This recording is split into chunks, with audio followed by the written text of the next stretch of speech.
Recently, I was on a long flight over the holidays, and I noticed a lot of people on the plane were challenged by the same exact thing. It wasn't the turbulence or lack of food or thinking they lost their luggage. It was, how do you hold your phone so you can watch videos? Now, for me, this is a bit of a funny challenge to have because I remember flying when there was an in flight movie, and that was the only option. If you're lucky, you might have a Game Boy or a book, but certainly not an entertainment device in your pocket that could serve up dozens of movies and entertainment. The interesting thing about the problem, though, wasn't the fact that we all had it and how amazing technology is. It was how everyone had a slightly different way to solve it. Looking around the airplane, I saw folks who had Ziploc bags and they tucked those into the tray table so they could see their screen. Other folks used a phone case to tuck it in to where the magazines go so they could see it at eye level. Others had a case with a kickstand. Some people stacked it up against a book or a piece of clothing. But many people came up with different ways to solve the challenge of how do I watch my phone? That to me was interesting because it was very clearly demonstrating there are many ways to solve a problem. There isn't just one perfect right way to do something. And I think this is true in many areas. When I'm confronted with a challenge at work, I might find a way to do it, but a coworker may find another solution that works for them. This also ties a bit into the concept of perfect is the enemy of done.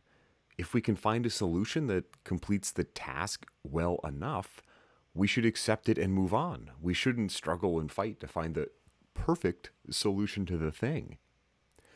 I'm thinking about this more and more as I think about how I approach problems, because I tend to come up with my own way of doing something, but it might not be the best possible way.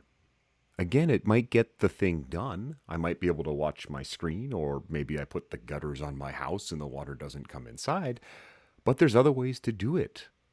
And this to me is actually really exciting because it means that I can still learn and expand and improve every time I'm presented with a challenge. Now, the hard part is stepping back and remembering, hey, there's more than one way to do this thing, and then being open to other ways of doing it. This might mean talking to friends about how they solved a particular challenge. In the case of that plane ride, that could just mean looking around the plane to see how else people have solved the problem. In the case of my home repair gutters, it might mean watching YouTube videos or talking to experts to see how they do the thing. And in the case of work, it might just mean sharing my ideas to see what other people think. This can be really hard because I feel we're all biased to our own solutions. After all, it's mine, so it must be the best, right? That said, there are going to be different ways to solve any given challenge. So practicing being open to that and practicing how to find those other solutions is an important skill we all need to have. So I'm looking forward to the next time I have to solve a problem. I'm going to do my best to remember, hey, there's more than one way to do this, and then be open to that flexibility and learning more.